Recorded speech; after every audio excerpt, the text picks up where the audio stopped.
is a renewed sense of hope this morning that our states will soon come together once again. Border discussions are underway for New South Wales and Victoria, and Tasmania will soon welcome almost everyone in the country. But tensions are bubbling away between New South Wales and Queensland still, with calls for the political games to end. New South Wales Premier, the most talked about woman in Australia, Gladys Berejiklian, joins us now. Premier, good morning Karl, to you. Ali. Good morning to you guys. OK, first of all, you've had a pretty tough couple of weeks. How are you holding up? Oh, really well. Thanks for asking. The community's been fantastic and I really have been humbled by the support I've received, so I'm deeply grateful, and I'll return that in leaps and bounds with working hard on behalf of New South Wales.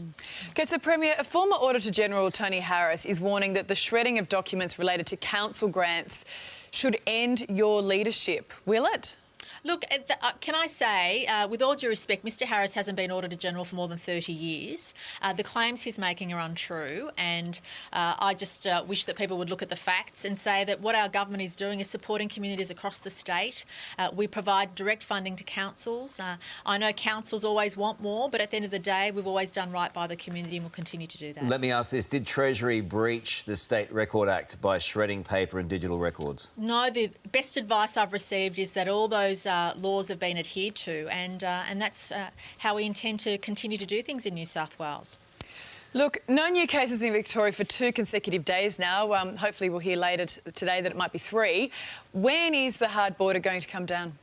Well, Ali, the real test is what happens to the virus when you ease restrictions, because we know that when you've shut down the economy, when you're not allowing people to move freely, when people can't socialise, of course the virus is under control. The real test is what happens when you ease restrictions, and we know that from experience in New South Wales. We proudly welcome everybody from every state, except understandably from Victoria. Even New Zealanders can now come into New South Wales without quarantine. So we're very courageous when it comes to the virus, but we also need to be sensible. The real test for Victoria will be what happens to the virus when restrictions ease. And I think most people in New South Wales get that. I do feel for those people who've been separated from family and businesses who haven't been able to do business with each other. And that is always a concern, because I've just spent the last 2 days in northern New South Wales, and some of the stories I've heard about people trying to get over the border to Queensland has been harrowing. So we don't want to see anybody go through that pain and angst. And I don't want the border there in Victoria a day longer than it needs to be. We're keeping a watching brief, and as soon as I get the health tick, of course we'll bring down that border. So you sound very much like Anastasia Palaszczuk on that border, and that's what she says about New South Wales. I know the circumstances are different, but can you successfully argue in favour of borders coming down on one level but not coming down on another? Karl, can I say that what's been really frustrating for me is that people have lumped New South Wales and Victoria together for the last few months, and that simply isn't the case. New South Wales has managed to have a thriving economy. We're getting jobs back. We're allowing our citizens as much freedom as possible in a COVID-safe way. You can't compare New South Wales to what Victoria's been through. That's why the Queensland position is completely lax ration. It just doesn't make sense.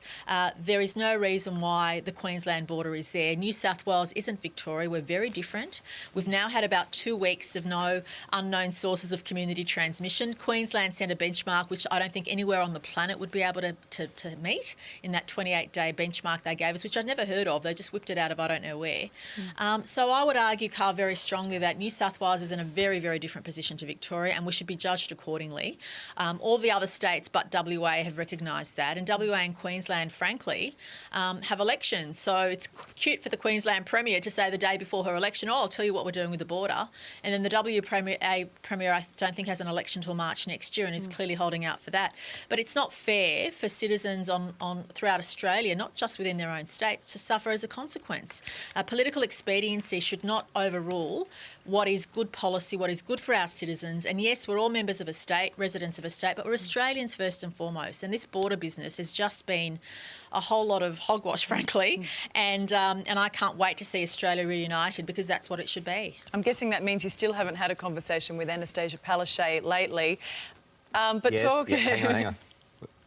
Oh, well, that's probably a fair assumption, because but can I say that I'm the type of person, I think people who know me, who've worked with me, know that I like to bring people together and work with people. But when people have a different agenda and you can't crack that agenda, it's really difficult to discuss in a rational way. Okay. And, yeah. What about this?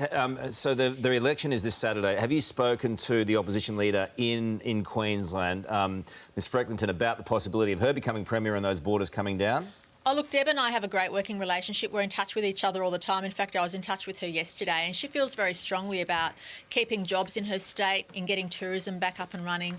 So I know that if she was elected Premier, she would definitely open the border, and she would have done it months ago, because that's the way Deb and the LNP are up there, because they appreciate that not only is it important to control the virus, but it's important to keep jobs in the economy going, because in 6 months' time, when JobKeeper isn't there anymore, we don't want to see literally hundreds of thousands of Australians join the job queue. Imagine worrying about paying your bills, where to send the kids to school. You know, these are not decisions we want people to have to face in the new year. We want people to feel confident about their job, confident about getting the job they want, and confident about keeping their jobs. And New South Wales is very optimistic about the future, but our optimism will increase if we know that other states are playing their part. And this week we knock over, I think, 80,000 returning Aussies coming through Sydney. A lot of them are Queenslanders, a lot of them are from WA. We've taken care of their citizens. We do it gladly because, and I just wish the other states would do their bit as well.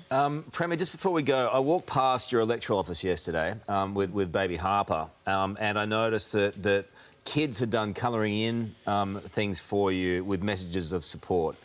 How did you navigate through this last couple of weeks, and did you have your serious moments? Well, of course you do in private, but I've always put my job first and the people of the state first, and I've just been humbled by the support I've received, and it just wants to make me work harder and stronger for our communities, especially at this time, and I'm just very grateful. All right, Premier, we appreciate you coming on and talking to us this morning. Thanks, Thank Premier. you.